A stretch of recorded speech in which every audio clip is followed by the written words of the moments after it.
Hindi mapagsidla ng tuwa mga estudyante sa Marawi City nang bisitahin at dalahan ng iba't ibang pasalubong ni Pangulong Ferdinand R. Marcos Jr. na malaking tulong sa kanilang pag-aaral. Kabilang na dito ang pinabilis na internet connection. Ang kanilang kwento mula sa sentro ng balita ni Janessa Felix ng PTV Davao. Nawasak ang bahay ng magkapatid na Aslaini at Asmar sa nangyaring giyera sa Marawi City noong 2017. Napilitang lumikas ang kanilang pamilya at pansamantalang nanirahan sa barangay Sagunsongan, Marawi City. Damay rin sa nasira ang kanilang paaralan na nasa ground zero. Kabilang ang kanilang eskwelahan sa 5 paaralan na inilipat muna sa isang compound sa Sagunsongan na tinawag na Temporary Learning Spaces o TLS.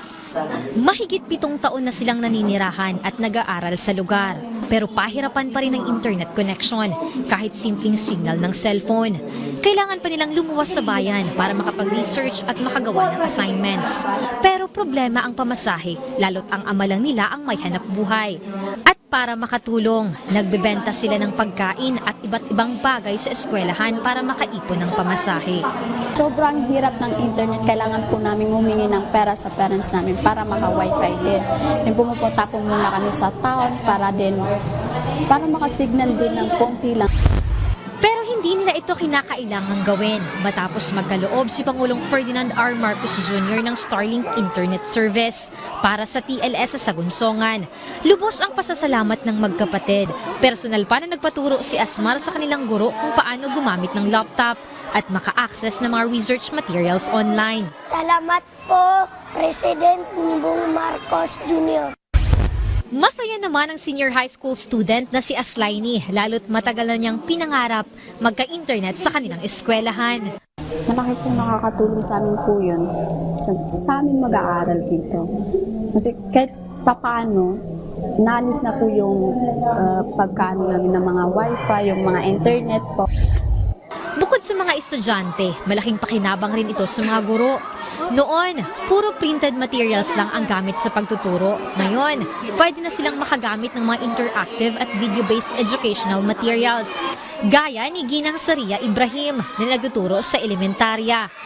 Very important sa educational process yung teknolohiya.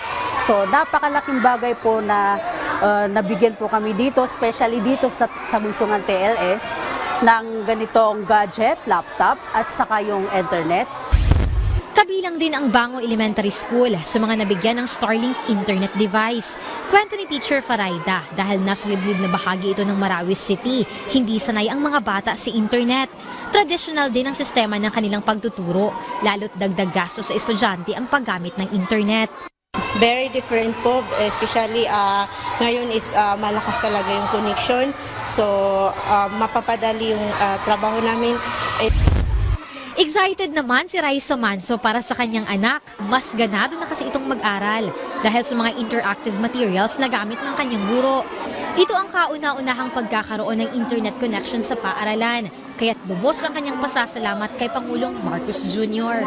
Malaking tulong especially sa mga bata na mag-research sila, malakas yung internet.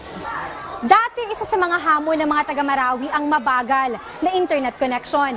Pero ngayon, malaki na ang pagbabago na nararamdaman sa lungsod dahil sa pagkakabit ng Starlink. Mas mabilis na ang connection ng internet, mas malawak ang coverage, at mas magiging konektado na ang mga residente mula sa iba't ibang bahagi ng bansa at ng mundo.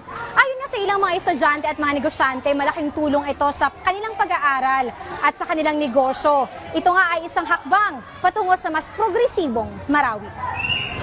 Kabilang din ang Bacarat National High School, ang Goyaw National High School at Kabasaran Primary School sa mga liblib na lugar na nabigyan ng Starlink internet device.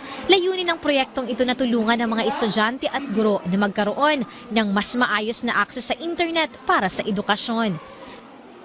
Papasalamat po kasi kami kay President Bongbong Marcos sa binigay niya po sa amin.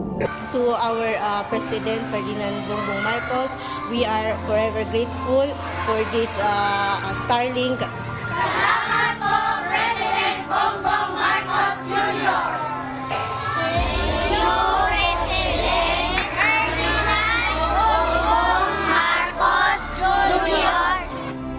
Janessa Felix para sa Pambansang TV sa Bagong Pilipinas.